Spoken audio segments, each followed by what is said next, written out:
Esperamos que a declaración que hoxe aquí van a facer no Parlamento de Galiza libre de transxénicos estea chea de contido e non sea unha declaración gratuita para quedar ben ca sociedade e para despois seguir permitindo que se cultiven transxénicos na Galiza e que comamos transxénicos á ciudadanía. Están aquí, que están no Parlamento, non están aquí, que están no Parlamento, por moito que corredes, non hai escapatoria. Estamos hoxe aquí para demostrar o noso rexeitamento á entrada dos transxénicos no noso país, sobre todo no noso agro e na nosa biodiversidade. Entendemos que acabaría ca nosa cultura, co noso agro totalmente, e estaríamos en maus das grandes multinacionais, que un pouco que queren é ter eles todo o cotarro da alimentación e o que se persiguen, impoñer os transxénicos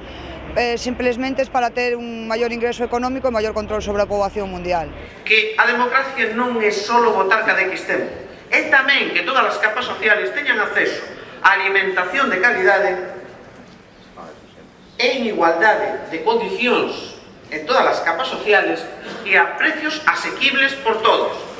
Está no control das multinacionais porque elas son as que venden o paquete tecnolóxico aos labregos, tes que mercarlles a semente, tes que mercarlle o tratamento. As posibles ventaxas serían, en calquer caso, moi inferiores ao posible persuízo que podería causar no mercado potencial de consumidores e consumidoras galegos de produtos de calidade. Por tanto, non cultivo, non investigación, non comercialización e non distribución de comida transxénica na rede pública de comedores escolares, de hospitais, etc.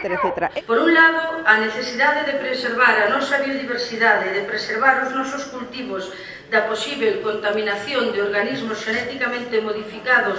cultivados nas proximidades, hai que ter en conta, ademais, que a configuración das nosas explotacións dificulta o establecemento de medidas de illamento de cultivos de organismos xenéticamente modificados. O que se está ocurrindo agora é que labregos e labregas que están sendo contaminados nas súas fincas tradicionais aínda logo teñen que atoparse con ir aos xulgados pola denuncia das grandes multinacionais como Monsanto, xa que o millo é unha patente e entón ti non tes dereito a sementala. E despois nos pedimos e propoñemos, se a señora Paz ten a ben estudiar e aceptar, apoiar e incentivar as investigacións en biotecnoloxía e xenética porque a investigación é clave. Bueno, durante o debate, por intervencións bastante sorprendentes por parte do Grupo Socialista e Popular en resposta á presentación da moción, en esencia, o Grupo Socialista evidenciou un fondo de descoñecemento do que significan os cultivos transxénicos. Non se pode prohibir o que non se coñece, estaremos de acordo neso. Non se pode prohibir o que non se investiga,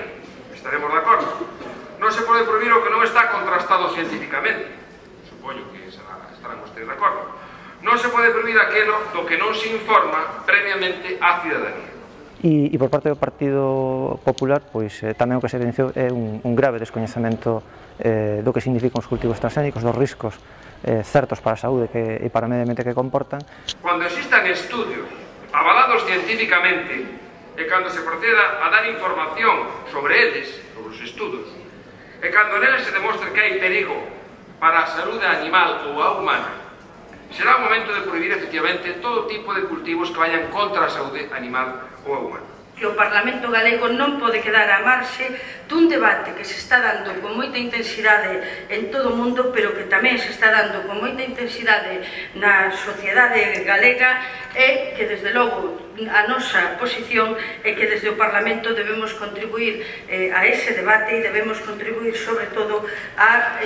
que na medida do posible o noso territorio non acabe sendo víctima ou un campo de ensaios para intereses económicos que nada teñen que ver co noso país e que, por suposto, nada benefician nin os intereses da nosa nación nin os intereses dos labregos e gandeiros galegos. Mais nada e moitas gracias. O resultado da votación foi a aprobación por unanimidade dunha emenda transaccionada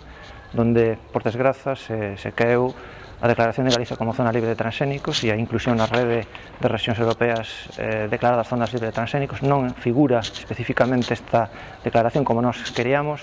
e iso xa é de por sí unha decepción, porque di moito da vontade política dos grupos do Parlamento. En canto ao contido da moción aprobada,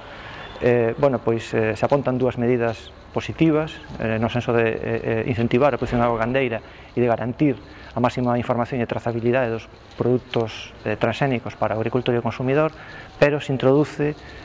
un cabalo de Troia que é o tema de fomentar a investigación en biotecnoloxía. A investigación en biotecnoloxía ten como único objetivo servir os intereses das grandes transnacionais da industria farmacéutica e agroquímica que teñen nos transxénicos o seu buque insignia. Por lo tanto, introducir isto nunha moción que pretende precisamente o contrario, que é protexer o noso territorio e a nosa saúde dos transxénicos, nos parece contradictorio e pouco, desde logo, nada comprometido co espírito que nós, da Plataforma Galega Antitransxénicos, pretendíamos, da declaración de zona libre de transxénicos.